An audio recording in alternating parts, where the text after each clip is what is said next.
नमस्कार, GTC news देख रहे तमाम दर्शकों का स्वागत है। मैं हूं राहुल राणा, हाजिर हूं एक बार फिर प्रदेश की तमाम बड़ी खबरें लेकर। आज हरियाणा में क्या कुछ खास रहा, ऐसी कौन सी बड़ी खबरें रहीं, सबकी जानकारी आपको विस्तार से दी जाएगी। लेकिन सबसे पहले शुरुआत करेंगे आज की हरियाणा की 10 बड़ी खबरों से। हरियाणा के सिरसा में योग से स्वस्थ जीवन का संदेश। सीएम सैनी ने योग को बताया नशा मुक्ति का आधार। बोले अधिक से अधिक लोग अपनाएं स्वस्थ जीवन शैली को।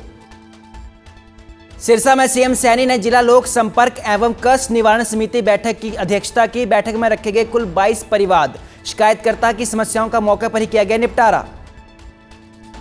चेयरमैन बनने के बाद सीएम सैनी से मिले रामकिशन शर्मा। किसानों के हित में बेहतर भंडारण व्यवस्था का दिया भरोसा। बोले तकनीक आधारित होगा कॉरपोरेशन। हरियाणा के राज्यपाल ने 9 नई एम्बुलेंसों को दिखाई हरी झंडी। हरियाणा रेड क्रॉस को मिली बड़ी सौगात। आपातकालीन स्वास्थ्य सेवाएं होंगी और भी मजबूत। पलवल में बड़ी संख्या में घुसपैठिए, एसआईआर से होगा उनका सफाया। भाजपा प्रदेश अध्यक्ष डॉक्टर रचना गुप्ता ने कांग्रेस पर भी साधा निशाना। पलवल में विकास प्रदर्शनी व जन कल्याण शिविर का शुभारंभ। गौरव गौतम ने किया विकास प्रदर्शनी का उद्घाटन। सरकार की उपलब्धियों को प्रदर्शनी में किया गया प्रदर्शित। चरखी दादरी में कांग्रेस का कार्यक्रम आयोजित। कांग्रेस प्रदेशाध्यक्ष राव नरेंद्र सिंह रहे मौजूद। पेपर लीक मामले पर सरकार को घेरा। बोले संकट में युवाओं का भविष्य। अमेरिका में हरियाणा के युवक की संदिग्ध मौत। कैलिफोर्निया में नाइट शिफ्ट कर्मचारी की मौत से मचा हड़कंप। करनाल के सुपनदीप सिंह की विदेश में मौत, सदमे में परिवार। फरीदाबाद में अवैध कब्जों पर चला पीला पंजा। डीटीपी का अभियान। सड़क किनारे अतिक्रमण साफ, अवैध कॉलोनियों पर सख्त हुआ प्रशासन। डीटीपी बोले प्लॉट खरीदने से पहले करे जांच।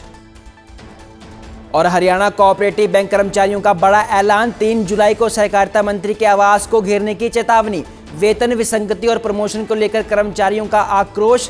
सर्व कर्मचारी संघ के नेतृत्व में राज्य भर में प्रदर्शन। और अब खबरें विस्तार से। सिरसा के मुख्य डेरा बाबा भूमन शाह में अंतर्राष्ट्रीय योग दिवस के अवसर पर भव्य योग शिविर का आयोजन किया गया। कार्यक्रम में हरियाणा के मुख्यमंत्री नायब सिंह सैनी ने मुख्य अतिथि के रूप में शामिल हुए। इस शिविर में सैकड़ों स्थानीय लोगों, सामाजिक संगठनों के प्रतिनिधियों और भाजपा नेताओं ने योगाभ्यास किया।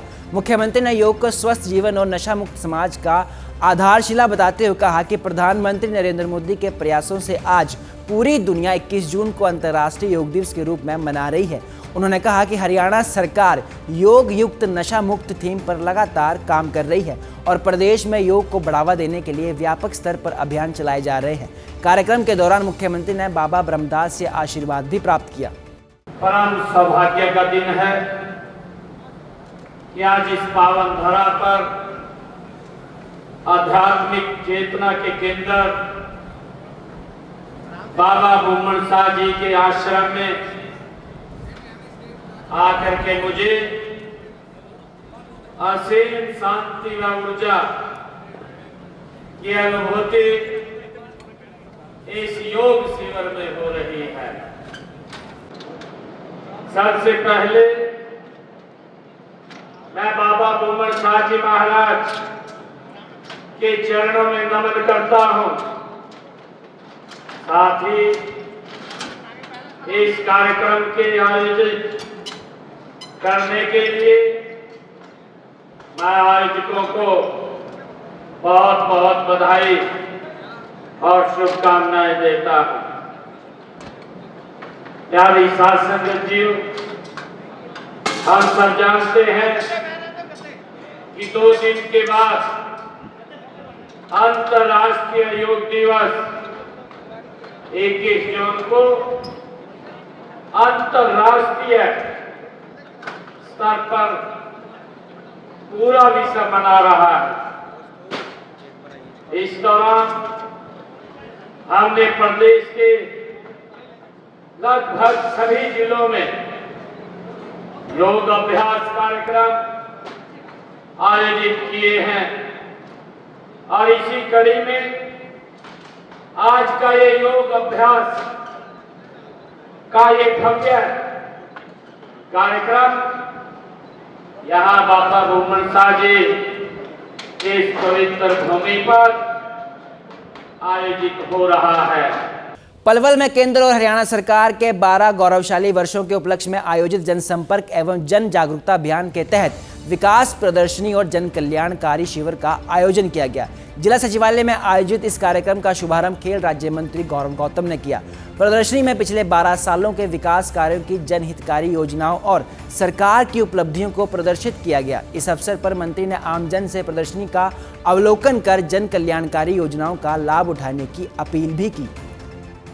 आज 12 साल नरेंद्र मोदी सरकार के ऐतिहासिक रोड से लेके आसमान तक, स्वास्थ्य से लेके शिक्षा तक, शिक्षा से लेकर रेलवे तक, टेक्नोलॉजी से लेकर एआई तक, हर क्षेत्र में ऐतिहासिक 12 साल रहे हैं। इस देश के प्रधानमंत्री नरेंद्र मोदी जी ने जो संकल्प है, 4 जो जातियां हैं, युवा, महिला, गरीब और किसान, उनके लिए ऐतिहासिक काम, किसान सम्मान निधि से लेकर युवाओं के स्टार्टअप और डिजिटल इंडिया तक हर सपने को साकार करने के लिए 12 साल के ऐतिहासिक कार्यकाल में बहुत सारे काम हुए हैं। बहुत सारे अभी बाकी हैं जिनको इस देश के प्रधानमंत्री ने युवाओं के सामने 2047 विकसित भारत का संकल्प दिया है, उस पर काम करने का काम कर रहे हैं। मुझे लगता है जिस प्रकार से बदलता हुआ भारत, मजबूत भारत इन 12 साल में हुआ है, ये ऐतिहासिक पल थे। पलवल में केंद्र सरकार के 12 साल पूरे होने के उपलक्ष्य में आयोजित जनसंपर्क, जन कल्याण एवं जन जागरूकता अभियान के तहत प्रबुद्ध सम्मेलन एवं अभिनंदन समारोह का आयोजन किया गया। इस कार्यक्रम में नवनियुक्त प्रदेशाध्यक्ष डॉक्टर अर्चना गुप्ता ने मुख्य अतिथि के रूप में शिरकत की। प्रदेशाध्यक्ष बनाने के बाद पहली बार पलवल पहुंची डॉक्टर गुप्ता का कार्यकर्ताओं और नागरिकों ने भव्य स्वागत किया। इस दौरान उन्होंने मोदी सरकार के 12 वर्षों की उपलब्धियों का उल्लेख करते हुए विकसित भारत 2047 के संकल्प को दोहराया।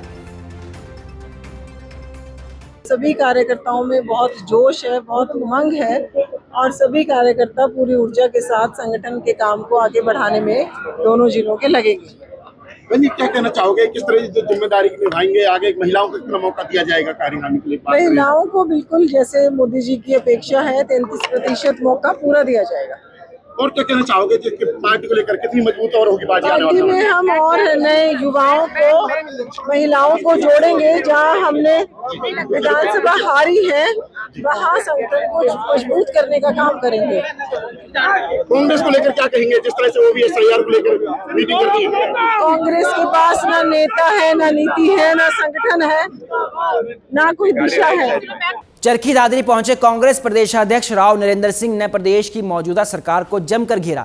पेपर लीक मामले पर बात करते हुए कहा कि देश का युवा आज अनेक चुनौतियों का सामना कर रहे हैं। लगातार हो रहे पेपर लीक, भर्ती परीक्षाओं में अनियमितताएं, नौकरियों में देरी और बढ़ती बेरोजगारी ने युवाओं के भविष्य को संकट में डाल दिया है। उन्होंने कांग्रेस कार्यकर्ताओं से आह्वान किया है कि राजस्थान के कोटा में आयोजित छात्रों की गूंज कार्यक्रम के दौरान राहुल गांधी की ओर से उठाए गए युवाओं के मुद्दों को घर घर तक पहुंचाया जाए, ताकि छात्रों और बेरोजगार युवाओं की आवाज़ को और अधिक मजबूती मिल सके।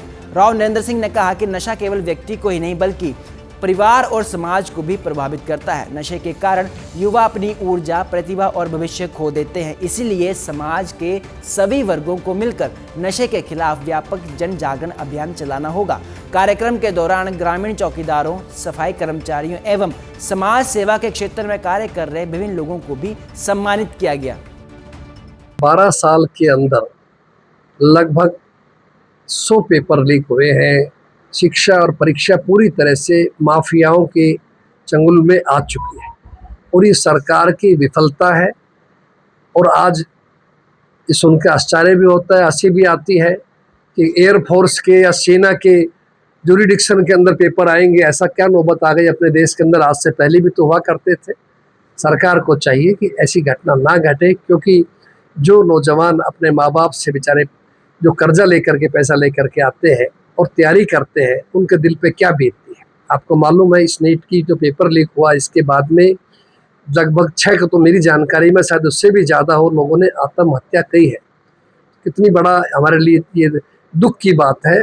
हम संवेदना भी प्रकट करते हैं। हमारे नेता आदरणीय राहुल गांधी जी ने कल से जो कार्यक्रम शुरू किया है छात्रों की गूंज के नाम से, कोटा में जो हजारों लोग वहाँ मौजूद दिखाई दे रहे थे, वो यही है देश के नौजवानों को जागने के लिए कि जागरूक हो जाओ, जागना पड़ेगा, अपना हक मांगना पड़ेगा और सरकार को भी चेताना पड़ेगा इस बात के लिए कि ऐसी घटना नहीं होनी चाहिए और जो उसके जिम्मेदार हैं उनके खिलाफ सख्त कार्रवाई करनी चाहिए। आज तक लेकिन सरकार ने न तो किसी मंत्री का इस्तीफा कराया है और न ही इस विषय पर कोई खेद प्रकट किया है, जो हम सब के लिए बहुत ही दुखदायी है। देखिए, आप जानते हैं, अगर उनकी बात में दम होता तो ऐसा नहीं रहता। पूरे देश में जहाँ जहाँ भी ऐसा हुआ, बिहार में हुआ, बंगाल में हुआ, हर तरफ से आवाज़ आई, लाखों लाखों वोट काटे गए। कांग्रेस पार्टी संविधान में विश्वास रखती है, लोकतंत्र में आस्था रखती है। वो चाहती है कि जो भी जायज़ वोट हो वो रहने चाहिए, सही वोट कटने नहीं चाहिए, जो गलत वोट है वो जुड़ने नहीं चाहिए। जो बच्चे, नौजवान, बेटा बेटी 18 साल के, उनके वोट बनने चाहिए, और जो हमारी बच्चियां शादी होकर के हमारे यहाँ आ रही है उनके भी वोट बनने चाहिए।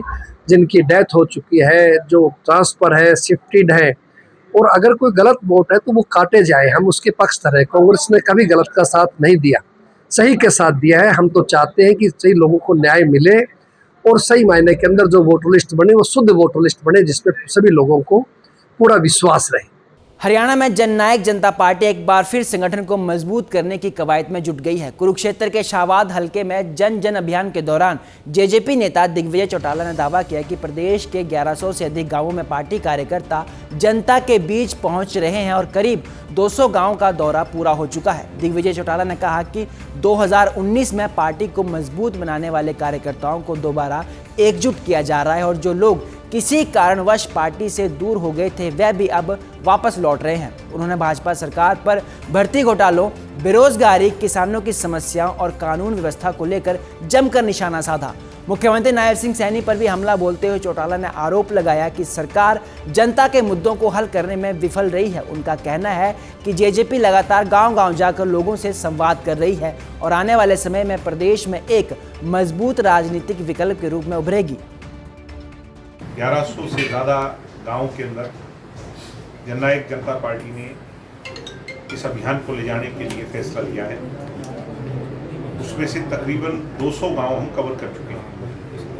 आज कुरुक्षेत्र जिले का आखिरी हलका शाहबाद और तकरीबन दर्जन गांव से ज़्यादा गांव का दौरा आज 14-15 गांव का दौरा आज हमने किया, फैसला लिया है, कर रहे हैं। लोगों के बीच में जा रहे हैं, लोगों की जो कोई छोटी मोटी समस्याएं हैं उनको जान रहे हैं और फिर से पार्टी के जो कार्यकर्ता जिन्होंने 2019 के अंदर एक बड़ी जिम्मेवारी के साथ चुनाव लड़ा था, पार्टी को गठित किया था और यहाँ से अपने विधायक को भी जिताया था, अब दोबारा से फिर पार्टी के कार्यकर्ताओं को एकजुट कर करके ताकत को मजबूत किया जाए और भविष्य में लोगों के दिल में जगह बनाई जाए। जो कोई कमियां खामियां हैं उन्हें दूर की जाए। 36 बिरादरी का साथ लेकर के और फिर शाहबाद हल्के के अंदर चौधरी देवीलाल जी की ध्वजा फहरे, इसकी ओर अग्रसर हुआ जाए। मैं तो अभी सुबह से 2 ही गांव में जा पाया हूं क्योंकि इतना अच्छा रिस्पॉन्स है शाहबाद में। जो पुराने लोग किसी भी कारणवश लोगों के बहकावे में आकर, दुष्प्रचार में आकर के हमारे से छिटक गए थे, दूर हो गए थे, सब लोगों ने वापसी का रुख कर लिया है और ये बहुत शुभ संकेत है। शाहबाद हल्के के अंदर जननायक जनता पार्टी मजबूत विकल्प बन करके उभरेगी, मुझे ऐसी। हरियाणा के करनाल जिले के शेखपुरा मंचूरी गांव से एक दिल दहला देने वाली घटना सामने आई है। गांव में रहने वाले 18 वर्षीय सुपनदीप सिंह की अमेरिका के कैलिफोर्निया में संदिग्ध परिस्थितियों में मौत हो गई। जानकारी के अनुसार सुपनदीप सिंह, जो कि अपने परिवार के इकलौते बेटे थे, कैलिफोर्निया में एक स्टोर पर नाइट शिफ्ट में काम करते थे। शुरुआती जानकारी में मौत का कारण हार्ट अटैक बताया जा रहा है। हालांकि अभी तक किसी भी तरह की कोई आधिकारिक पुष्टि नहीं हुई है। परिजनों के अनुसार सुमनदीप की अपनी मां जसवीर कौर से आखिरी बार बात हुई थी, जिसमें उन्होंने बताया कि वह ड्यूटी के बाद कमरे पर आकर खाना खा चुके हैं और अब आराम कर रहे हैं। इससे कुछ घंटे बाद ही उनके दोस्तों ने जब उनसे संपर्क करने की कोशिश की तो वहां से कोई जवाब नहीं मिला, जिसके बाद दरवाज़ा तोड़ा गया। अंदर वह बेहोशी की हालत में मिले और बाद में अस्पताल पहुंचकर उन्हें मृत घोषित कर दिया गया। 2 साल पहले गया था घर की स्थिति सुधारने के लिए, भी घर को अच्छी ज़िंदगी की तलाश में, भी मेरी भी ज़िंदगी बन जाएगी और घर की भी ज़िंदगी, जो परिवार के आगे बच्चे हैं उनकी भी ज़िंदगी सुधर जाएगी। मगर भगवान को कुछ और ही मंजूर था। तो सरकार से यही कहना चाहेंगे, परिवार की भी पहली तो मांग ये है कि बच्चे की जो बॉडी है वो गांव में आए, घर आए, अपने मातृभूमि में आए। तो यहीं पे उसका संस्कार किया जाए। तो परिवार की स्थिति अब जीरो है। अब तो मैं लोगों से जो बाहर बैठे हैं, हमारे फॉरेनर हैं और देश में बैठे हुए हैं, जितना भी बढ़ चढ़ के इस परिवार का जो सहयोग हो पाए कि आगे जो ज़िंदगी इनकी थोड़ी बहुत ही सौखी हो जाए।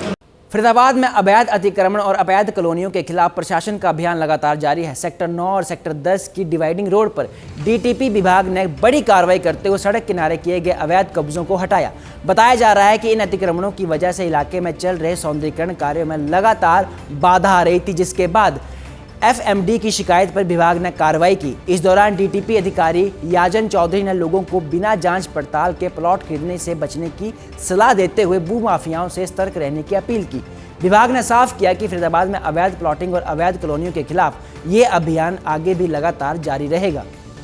देखिए, ये सेक्टर 9 और 10 की डिवाइडिंग रोड है और जो ये ROW है ये FMDA के जुरिसडिक्शन में आता है और FMDA के पास ही है इसकी कस्टडी। यहाँ पे FMDA ने फुटपाथ कंस्ट्रक्ट करना है। कुछ पार्ट कंस्ट्रक्ट कर चुके हैं, बट क्योंकि उस पर एनक्रोचमेंट थी जहाँ पे उन्होंने फुटपाथ बनाना है, तो इसलिए समस्या आ रही थी। तो FMDA की रिक्वेस्ट पे आज हमने उस फुटपाथ की जमीन से एनक्रोचमेंट हटाई है ताकि वो नया जो फुटपाथ है उसको बना सके। क्लीन भी करने की कोशिश की जा रही है। कितने फुट तक जो है वो इसको क्लीन अंदाजा 300 मीटर का एक स्ट्रेच है जहाँ पे FMDA की तरफ से हमारे पास रिक्वेस्ट आई थी इंजीनियरिंग विंग की तरफ से कि उन्होंने फुटपाथ बनाना है, बट एनक्रोचमेंट की वजह से नहीं बना पा रहे, तो दैट इज वाई आज उसको हम क्लियर कर रहे हैं। पलवल शहर थाना क्षेत्र की कल्याण एनक्लेव कॉलोनी में एक विवाहिता की संदिग्ध परिस्थितियों में मौत हो गई। मृतका के मायके पक्ष ने ससुराल जनों पर दहेज के लिए प्रताड़ित करने और हत्या करने का आरोप लगाया है। पुलिस ने शिकायत के आधार पर पति समेत 5 लोगों के खिलाफ दहेज हत्या का मामला दर्ज कर जांच शुरू कर दी है। परिजनों का आरोप है कि जब वे जिला अस्पताल पहुंचे तो वहां ससुराल पक्ष के लोगों में से कोई भी मौजूद नहीं था। अस्पताल कर्मियों ने बताया कि नीतू का शव मोर्चरी में रखा हुआ है। शिकायतकर्ता ने आरोप लगाया कि नीतू ने आत्महत्या नहीं की बल्कि उसकी हत्या की गई है। सर, मामला ये है कि जो हमारी बहन है तो उनको ये टॉर्चर करते थे और ये दारू पी के उनसे मारपीट करते थे। उनको इन्होंने ये लास्ट जो परसों की रात है उन्होंने काफ़ी इसको मारा पीटा है और सुबह इनको सुसाइड कर दिया है। तो क्या पहले भी कभी मारपीट? सर, पहले भी ये टॉर्चर करते थे, मारते पीटते थे। इनसे हमसे ये पैसे वगैरह भी मांगते थे कि हमें धंधे के लिए पैसे दे दो। इस तरह से हमसे कॉल करते थे। शादी कब की थी? सर, शादी 2019 में हुई है। सर, 2019 में। कितने बच्चे हैं आपकी? सर, उनके 2 बच्चे हैं। एक 5 साल की लड़की है और 2.5 साल का लड़का है इनका एक। कल हमारे को सूचना मिली थी कि नीतू नाम की महिला है जिसकी करीब 7 साल 1 महीना शादी को हुए हैं। तो उस सूचना पर हम यहाँ पर आए और उसी सूचना के आधार पर हमने मायके पक्ष को भी सूचित किया गया। तो कल शाम को मायका पक्ष आया, जिसके कारण लेट आने के कारण पोस्टमार्टम नहीं हो चुका।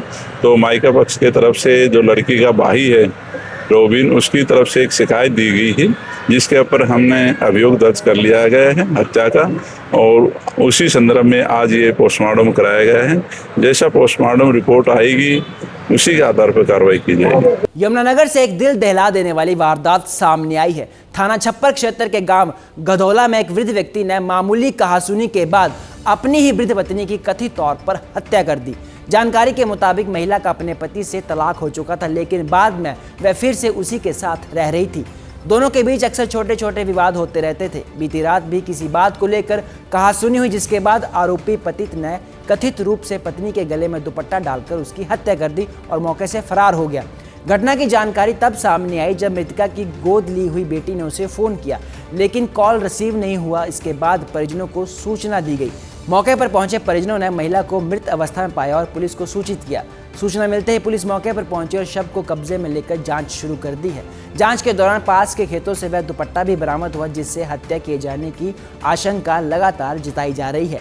फिलहाल आरोपी पति फरार है और पुलिस ने उसकी गिरफ्तारी के लिए टीमों का गठन कर दिया है। शव को पोस्टमार्टम के लिए सिविल अस्पताल भेज दिया गया और मामले की जाँच जारी है। मैं जी बचपन से अपनी माँ के पास रहती हूँ। गोद लिया था उन्होंने मेरे को बचपन से। फिर जी मतलब कि उनकी शादीशुदी मेरी शादीशुदी होगी जी। मैं फिर उन्होंने लड़ाई झगड़ा रहता था उनका, तो मतलब कि डैडी पीपू की लड़ाई झगड़ा करते थे जी। मम्मी के साथ मारपीट भी करते थे और जी फिर कहीं कहीं मम्मी रह के भी आई बाहर 5 साल मेरे घर पे, मासी घर पे मेरी। तो जी आज सुबह आए जी, फोन किया था जी, मेरी सिस्टर ने किया था मेरे को फोन। तो जब मैं सुबह आई तो देखा मैंने आके भी उनके गले पे निशान सुना है जी। फिर पूछा भी उनको भी क्या बात हुई, कह रहे कि चोट लग गई इनको, गिर के कहा। तो फिर पुलिस, मम्मी ने पुलिस को बुलाया, पुलिस ने देखा कि आके मर रहा है, भी निशान सोनू पड़े हुए हैं, बीमार हुआ उनको। तो फिर उनसे पूछा भी क्या बात हुई है। फिर उन्होंने मक्की में से भी हाँ कबूल भी किया उन्होंने भी हाँ मैंने मारा है अपने आप ही, घोट के उनको वो चुन्नी के साथ। तो मक्की में से चुन्नी भी उठा के लेके आए हम। ये सुबह 10 बजे के करीब हमें सूचना प्राप्त हुई थी कि मिंद्रो देवी है जो वाइफ ऑफ दर्शन लाल, जो गाँव की तो लग रहने वाली है, इसकी उसके पति दर्शन लाल ने चुन्नी से किसी दुपट्टा से उसका गला घोट के उसकी हत्या कर दी है। जब मौके पे पहुंचे तो हमने देखा उसके गले में निशान थे और कान से, उसके बाएं कान से खून बह रहा था, जिस बारे हमने फॉरेंसिक टीम को मौके पे बुलाया और उसकी जो लड़की है प्राची, उसके बयान पे मुकदमा दर्ज कर दिया है और जल्दी इसमें आरोपी को गिरफ्तार कर लेंगे। हरियाणा में कोऑपरेटिव बैंक कर्मचारियों का बड़ा ऐलान सामने आया है। हजारों कर्मचारियों ने 3 जुलाई को सहकारिता मंत्री अरविंद शर्मा के आवास का घेराव करने की चेतावनी दी। सर्व कर्मचारी संघ हरियाणा के नेतृत्व में कर्मचारी वेतन विसंगति और प्रमोशन से जुड़ी लंबित मांगों को लेकर सड़कों पर उतर आए हैं। प्रदर्शनकारियों का आरोप है कि सरकार से कई बार बातचीत और बैठकें होने के बावजूद भी उनकी मांगों पर अभी तक कोई ठोस कार्रवाई नहीं हुई। कर्मचारियों ने साफ कहा है कि अगर 3 जुलाई तक मांगें पूरी नहीं होती तो बड़ा राज्यव्यापी प्रदर्शन किया जाएगा। हमारी वेतन से संबंधित काफ़ी लंबी टाइम से डिमांड चल रही है। 2019 में माननीय मुख्यमंत्री मनोहर लाल खट्टर जी ने हमारी मांग जो है वो स्वीकार कर ली थी, मगर उसके उपरांत कोई भी आज तक विभाग सरकार द्वारा कोई भी लेटर जारी नहीं किया गया। बार बार आश्वासन ही दिए गए हैं, न कि कोई पदोन्नति संबंध से भी हमने 2019 में पदोन्नति का भी लेटर जारी किया था सीबी में प्रमोशन के लिए, उसका भी लेटर जो है वो कंडीशनली जारी कर दिया है। हमारी एक दिन के लिए आज हमारा कोऑपरेटिव बैंक के मुख्यालय पर धरना प्रदर्शन था। अभी यहाँ डीसी साहब को ज्ञापन देंगे। हमारी जो आज की स्ट्राइक है वो पूरे स्टेट लेवल पे है। हमारे सभी जिला कार्यालय बंद हैं, कोई कार्य नहीं होगा आज। उसके बाद 3 जुलाई को मैं अपने सहकारिता मंत्री जी हैं अरविंद शर्मा जी, उनके आवास का घेराव करेंगे। उसके बाद अगर नहीं हमारी मांग मांगी जाएगी तो फिर हम अनिश्चित काल के लिए धरने पे चले जाएंगे। आज के लिए इस बुलेटिन में मेरे साथ फिलहाल इतना ही। आप बने रहिए GTC न्यूज़ के साथ। मुझे दीजिए इजाज़त। नमस्कार।